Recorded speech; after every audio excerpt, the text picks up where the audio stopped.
Hi friends, దయ్యాల కథల కోసం ఆకలితో ఉన్నారా? అయితే వెల్కమ్ టు మీ రహస్యం. దేవుడు ఉన్నాడు అనేది ఎంత నిజమో, దయ్యం ఉంది అనేది కూడా అంతే నిజం. దేవుడు ప్రస్తావన వచ్చినప్పుడల్లా దయ్యాల గురించి వింటూనే ఉంటాం, నమ్ముతూనే ఉంటాం. దెయ్యాల విచక్షణ లేకుండా ప్రవర్తిస్తాయని తెలుసు. అవి క్రూరమైనవి, మనిషిని ఉక్కిరి బిక్కిరి చేస్తాయి, తీరని పగతో రగిలిపోతూ ఉంటాయి. అయితే వాటికి దేవుడంటే విపరీతమైన భయం. కానీ దైవ శక్తికి సైతం లొంగని 6 ప్రేతాత్మలు 6 పాటు ఓ అమ్మాయి శరీరాన్ని ఆవహించి అనుక్షణం నరక యాతనకు గురిచేసి చివరికి క్రూరంగా చంపేశాయి. ఆ భయంకరమైన దెయ్యాల కథనే ఈ వీడియోలో మీరు చూడబోతున్నారు. ఈ కథ 2005లో ప్రపంచాన్ని వణికించింది. The exorcism of Emily Rose అనే మూవీ మాత్రం అస్సలు కాదు. 1976లో జరిగిన యథార్థ గాథ ఇది. ఓ అమ్మాయి నిజ జీవిత వ్యధ ఇది. జర్మనీ చరిత్రలో సంచలనంగా మిగిలిన అన్నెలిస్ మిషెల్ కన్నీటి గాథ ఇప్పటికీ ఓ మిస్టరీనే. ఉన్నట్టుండి గట్టిగా నవ్వడం, క్రూరంగా కోపంగా చూడటం, ఎంతటి బలవంతుడినైనా ఒంటి చేత్తో గాల్లోకి లేపి నొక్కి పట్టి వదలకుండా కదలకుండా చేయటం, పైకి లేచి చేతులు చాచి వికృతంగా ప్రవర్తించటం, తనని తాను బాధించుకోవటం, కాళ్ళతో పాటు చేతులను ఉపయోగించి వికృత ఆకారంలో మెట్లు దిగటం, మనిషి మొత్తం మెలికలు తిరిగిపోవటం, ఇదంతా ఇప్పటి హారర్ మూవీస్లో సాధారణంగా కనిపించే సీన్లు. కానీ ఇవన్నీ కల్పితాలు మాత్రం కావు. నిజంగా దయ్యం పట్టిందంటే ఎవరైనా సరే అలాగే ప్రవర్తిస్తారు అని మొదటిసారిగా ప్రపంచానికి తెలిసింది మాత్రం అన్నలీస్ని చూసినప్పుడే. 1952 సెప్టెంబర్ 21న పశ్చిమ జర్మనీ బెవేరియాలోని లిబ్లీఫింగ్లో జోసెఫ్ అన్నా మిషెల్లకు పుట్టిన పాపే అన్నలీస్. అన్నలీస్కు 3 సిస్టర్స్ ఉన్నారు. అన్నే చిన్నప్పటి నుంచి దైవభక్తి కలిగిన అమ్మాయి. ఆమె తన పేరెంట్స్తో కలిసి వారంలో 2 సార్లు చర్చ్కి వెళ్ళి ప్రేయర్స్ చేసేది. అలాంటి అన్నే ఉన్నట్టుండి దేవుణ్ణి ద్వేషించడం మొదలుపెట్టింది. ఆమెకి అప్పుడు 16 ఏళ్ళు. అకస్మాత్తుగా ఆరోగ్యం దెబ్బతింది.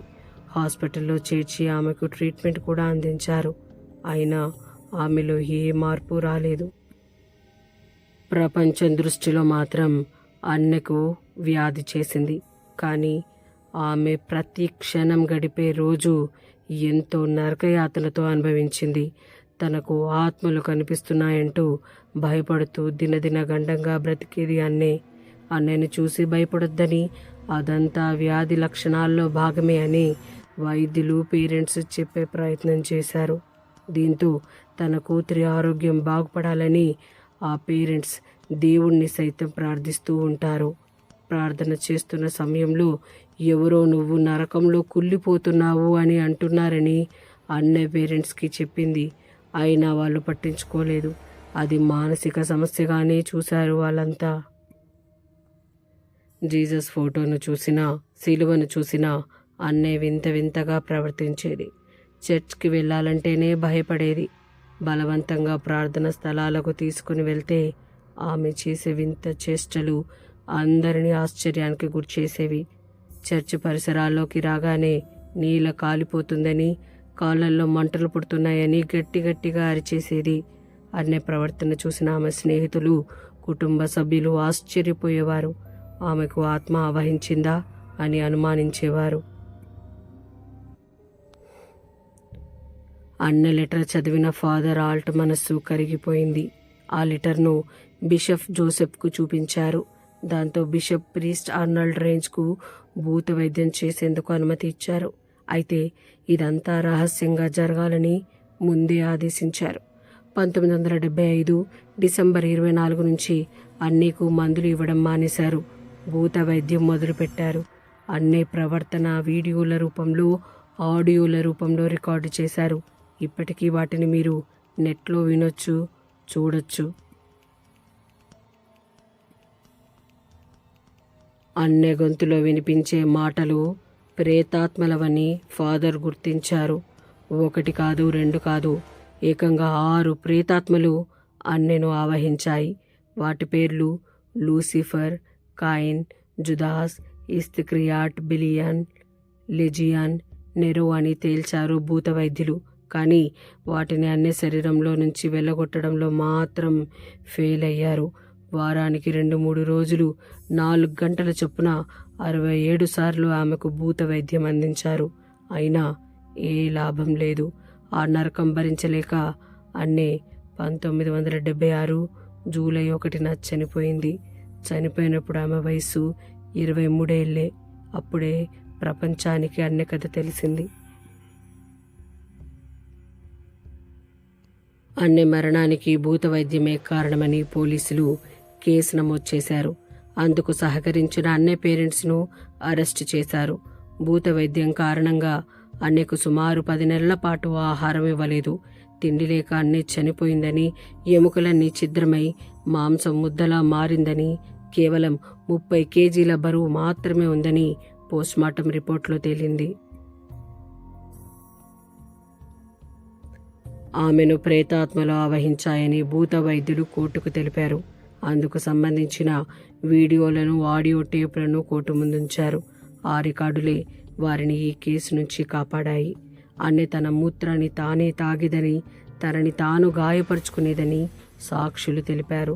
తల్లిదండ్రులు తెచ్చిన ఆహారాన్ని విసిరి కొట్టడం, అన్నె వింతగా ప్రవర్తించడం అన్నింటికీ సాక్ష్యాలు ఉండటంతో కోర్టు వారిని వదిలేసింది. అన్నె ప్రేతాత్మల కారణంగా చనిపోవడంతో పద్ధతి ప్రకారం ఆమెకు అంత్యక్రియలు చేయలేకపోయామని పేరెంట్స్ కోర్టు ముందు తెలిపారు. మరోసారి అవకాశం ఇవ్వాలని కోరారు. కోర్టు అంగీకారంతో 2 ఏళ్ల తర్వాత ఆమె అస్థికలను బయటకు తీసి శవపీఠికలో పెట్టి పూడ్చిపెట్టారు. సరిగ్గా 37 ఏళ్ల తర్వాత, అంటే 2013 జూన్ 6న అన్నెలిస్ మిషెల్ ఇల్లు ఉన్నట్లుండి అగ్నికి ఆహుతి అయ్యింది. ఎవరూ లేని ఇంట్లో మంటలు ఎలా వ్యాపించాయి అనేది అప్పట్లో మిస్టరీగా మారింది. పైగా ఆ మంటల్లో అన్నె కనిపించిందని స్థానికుల ఫోటోలు, వీడియోలు షేర్ చేయడం సంచలనమైంది. దాంతో ఈ హారర్ కథ మరోసారి తెర మీదకొచ్చింది. సంఖ్యాశాస్త్రం ప్రకారం 6వ నెల 6వ తేదీ 2013లోని అంకెలు కలిపితే 6 కాబట్టి 666 అనే నెంబర్ దయ్యాల సంఖ్య అంటూ అప్పట్లో మీడియా కూడా తెగ ప్రచారం చేసింది. దాంతో ఆ ఫైర్ యాక్సిడెంట్కి ప్రేతాత్మలే కారణమని కొందరు భయంతో వణికిపోయారు. మరికొందరు దానిని కొట్టిపారేశారు.